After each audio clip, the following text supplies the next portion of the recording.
Allora, una placca, lanzavate un poco, poi prendete tutto l'impasto, guardate quanto è bello, questo è un impasto per focaccia all'acqua, che è molto molto e non ha da perdere proprio tempo, perché questo è un impasto che si fa al cucchiaio. Se andate a vedere il video, semplice semplice, non ha da fare nessun guacchiatore che in mano, ma potete farlo direttamente con una bella cucciarella. Ecco qua, una volta che lo avete arrovagato, guardate quando è bello, ecco qua, lo fate un po' appiattire dentro la placca.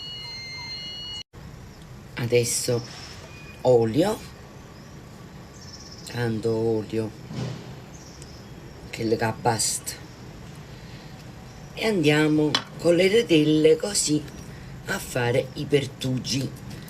Ve lo sistemate tanto bello così, vedete, e fate tutti i buchetti.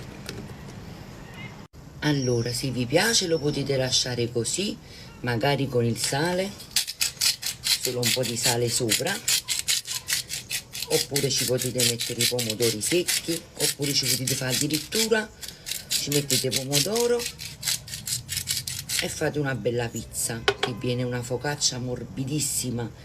Io la faccio con le olive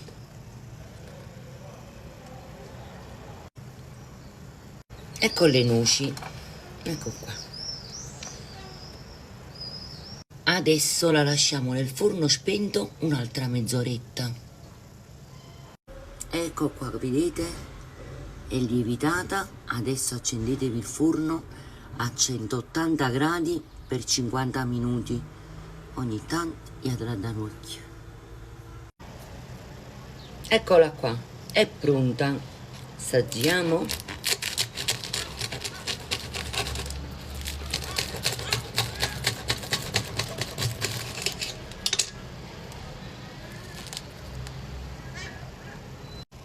Ecco qua, è tutto pronto.